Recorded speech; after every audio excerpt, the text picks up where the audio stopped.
Welcome to SPM IAS academy daily answer writing session. इस session में हम आपके साथ एक क्वेश्चन डिस्कस करते हैं, उसका सॉल्यूशन डिस्कस करते हैं and you can submit your answer on our Telegram group. So before I start today's session, please note that this session will continue, this answer writing session will continue till August month end. From September we will not have these answer writing sessions because a UPSC prelims exam is going to be there in October, so students must get time to practice for the prelims. तो आज का question है हमारा supreme court की जो power होती है under article 142, इस पर क्वेश्चन स्टार्ट होता है एक स्टेटमेंट के साथ और स्टेटमेंट में बोला जाता है that jurisdiction of the supreme court under article 142 supersedes the executive and the legislature and then it asks you to discuss this statement. तो देखिए बहुत ही वाइड क्वेश्चन है और क्वेश्चन में बहुत कुछ बातें आप लिख सकते हैं। आप सबको 142 आर्टिकल का कॉन्टेक्स्ट दे देता हूं। आर्टिकल 142 सुप्रीम कोर्ट को पावर देता है that in order to enforce its judgment supreme court can pass any order which is going to be enforceable throughout the territory of India in order to achieve complete justice. अगर किसी case में supreme court को लगता है कि complete justice achieve करने के लिए कोई एक ऐसा ऑर्डर देना है जिसके थ्रू किसी भी बॉडी को किसी भी लेजिस्लेचर, एग्जीक्यूटिव या किसी भी कोर्ट से कुछ भी कराया जाए तो सुप्रीम कोर्ट ऐसा एक ऑर्डर दे सकता है। That is the power given under article 142 to supreme court. Now question is saying that this is superseding the executive and the legislature and it asks you to discuss this. Now आपको पता है कि जब भी कोई चीज discuss करने को बोली जाती है आपको एग्जांपल्स देने होते हैं और सारे ही एस्पेक्ट्स को बताना होता है उसके बारे में। इस क्वेश्चन में जो चीजें हम डिस्कस कर सकते हैं that is that what is article 142, you can describe what is article 142। उसके बाद आप बताएंगे कि कैसे आर्टिकल 142 जो होता है it can supersede the executive and the legislature. यहां पर आप एग्जांपल्स के थ्रू बताएंगे। Then we can discuss what are the advantages of article 142, then what are the disadvantages or the challenges associated with article 142 and what is the way ahead, how should we balance the power in this case. Question is relevant for from paper 3 Indian constitution perspective and the reference newspaper for this is 10th June 2020 and 14th Feb 2020. 10 marks का question है, that means you need to write it in one full A4 sheet both side included. चलिए देखते हैं कैसे इस question का introduction लिख सकते हैं। You can write an informative introduction in this case. That means you can describe what is article 142. जैसा मैंने अभी बताया article 142 is dealing with enforcement of the orders of the Supreme Court, and here Supreme Court has been given the power that in order to achieve complete justice in any case it can pass any order which is going to be enforceable throughout the territory of India. तो ये आप इस type से describe कर सकते हैं article 142 को। Second आप इसका दे सकते हैं कॉन्टेक्चुअल इंट्रोडक्शन। देखिए अभी हाल फिलहाल में ही आर्टिकल 142 दो रीजंस की वजह से न्यूज में रहा था। एक तो लास्ट ईयर जो राम जन्मभूमि केस आया है, राम जन्मभूमि वर्सेस बाबरी मस्जिद केस जो आया है, उस केस में आर्टिकल 142 का सुप्रीम कोर्ट ने यूज करते हुए राम मंदिर ट्रस्ट बनवाया एंड जो मुस्लिम पार्टीज हैं उनको एक सेपरेट लैंड प्रोवाइड कराई थी by using article 142। You can mention about that context. Another context is that in the recent case जहां पर सुप्रीम कोर्ट में बोला गया था कि जो माइग्रेंट लेबर है जो कि अपने during the COVID lockdown they have to migrate from they have to move from the big industrial cities like Delhi and Surat and Mumbai to their native places. They are facing lot of hardships during their movement. Moreover, at many places police is filing FIR against these migrant laborers because it is being said that they are violating the rules of the lockdown. और इसी चीज को लेकर के supreme court में case गया था। यहां पर भी सुप्रीम कोर्ट ने बोला that in order to do the complete justice with the migrant workers, supreme court ने जो स्टेट गवर्नमेंट है और यूनियन गवर्नमेंट है उनको ये ऐसा ऑर्डर दिया कि उनको माइग्रेंट्स को जाने देना है और उनके जाने का अरेंजमेंट करना है, और तो और उनके अगेंस्ट कोई एफआईआर नहीं होनी है, और भी कुछ ऑर्डर्स दिए थे। इनके बारे में और जानने के लिए you can refer to 10 June 2020 newspaper, जहां पर सत्यजीत सर ने इस चीज को डिस्कस करा है।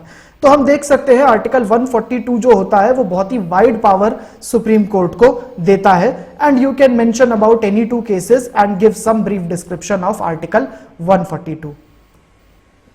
नेक्स्ट आते हैं कि आर्टिकल 142 कैसे सुपरसीड करता है एग्जीक्यूटिव और लेजिस्लेचर को।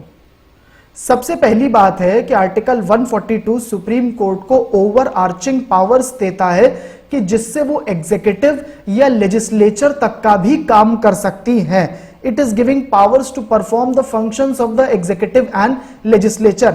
एग्जांपल है इसका कि जब सुप्रीम कोर्ट ने आर्टिकल 142 का यूज करते हुए नेशनल और स्टेट हाईवेज के किनारे उसके पास में बने हुए अल्कोहल शॉप्स को बैन करा दिया था और बोला था वहां कोई सेल ऑफ अल्कोहल नहीं होगी। अब अल्कोहल की सेल को रेगुलेट करना, बैन करना, that is the work of the legislature. How can supreme court interfere in its direction? So this is giving a power of overarching powers दे रहा है सुप्रीम कोर्ट को। तो इसके बारे में आप बता सकते हैं कि इस केस में सुप्रीम कोर्ट ने सुपरसीड कर दिया था एग्जीक्यूटिव और लेजिस्लेचर की पावर को। नेक्स्ट एक बात समझते हैं, आर्टिकल 142 कभी भी अकेले नहीं यूज होता है।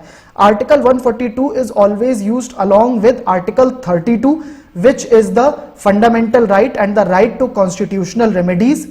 Along with many other time it is also used along with article 141 which is giving the power to Supreme Court that its orders are binding on all courts in India, as well as article 136 जो कि special leave petition होता है। इसका मतलब है कोई भी case India में कहीं पर हो रहा है वो डायरेक्टली सुप्रीम कोर्ट में जा सकता है। तो हम देखते हैं कि आर्टिकल 142 अकेले नहीं यूज होता है, आर्टिकल 32 तो होता ही है साथ में, जिसके आधार पर कोई सुप्रीम कोर्ट जाता है एंड देन सुप्रीम कोर्ट को लगता है कि जस्टिस होने के लिए, कंप्लीट जस्टिस के लिए आर्टिकल 142 का भी यूज करना चाहिए। Then many other times article 141 and article 136 are use. Now together combined these 4 articles 142, 32, 141 and 136 अगर इनका कंबाइंड यूज होता है तो सुप्रीम कोर्ट के पास बहुत ज्यादा पावर्स आ जाती हैं। And again we see that there is a superseding effect on the executive and the legislature. आप समझ सकते हैं article 32 fundamental rights, and fundamental rights जो हैं being a fundamental in nature, उनकी they are superseding on many other provisions and the powers. इसका example हम दे सकते हैं कि सुप्रीम कोर्ट ने पॉलिटिकल पार्टीज को डायरेक्टिव दे दिया था that they need to publish the details of the ongoing criminal against their candidates.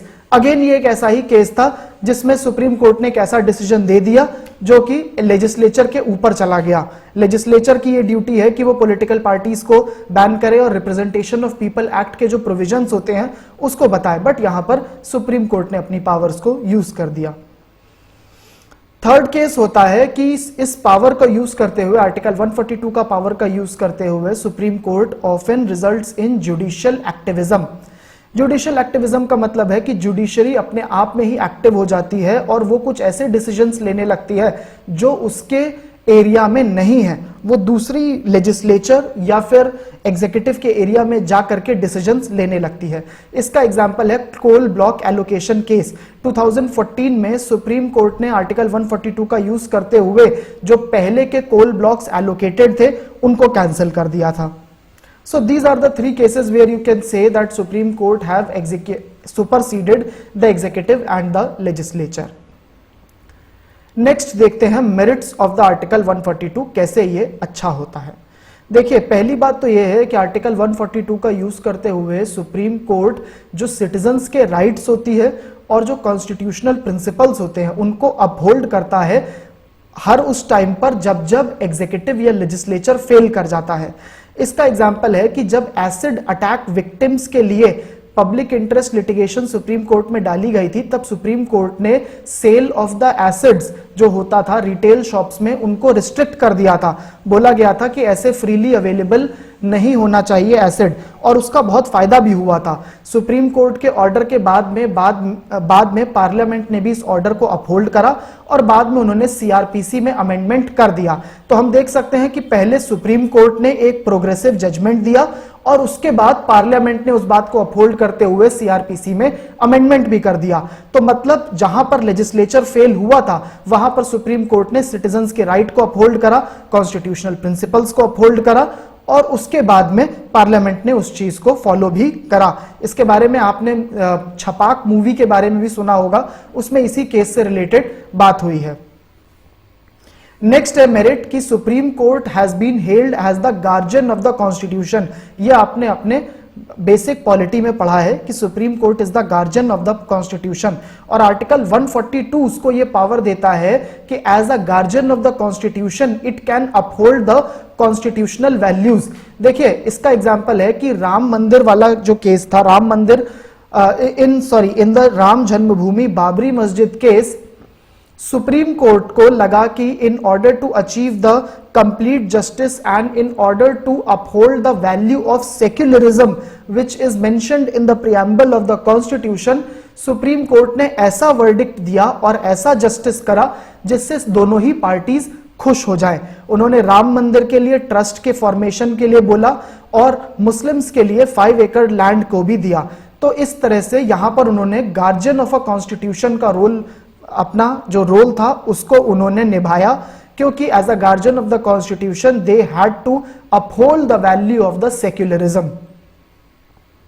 Third होता है मेरिट में कि ये जो 142 है it also sets out a system of checks and balances, जहां पर जो बाकी ब्रांचेस हैं गवर्नमेंट की उसको भी कंट्रोल करता है, किसी एक के पास ज्यादा पावर नहीं आने देता है। इसी को देखते हैं कि जब लेजिस्लेचर जो था इंडिया का, it was not willing to make some act to prevent the sexual harassment of the women at work place, तब सुप्रीम कोर्ट ने विशाखा गाइडलाइंस दी थी। और बाद में, बहुत टाइम बाद में लेजिस्लेचर को यह बात समझ में आई, इंडिया के पार्लियामेंट को बात समझ में आई that yes we need to have a separate act to prevent the sexual harassment of the women at work place. As a result a separate act was made. तो हम देख सकते हैं कि there are huge merits associated with the article 142 and supreme court has time and again used this article in a positive way. Next आ जाते हैं what are the demerits associated with article 142।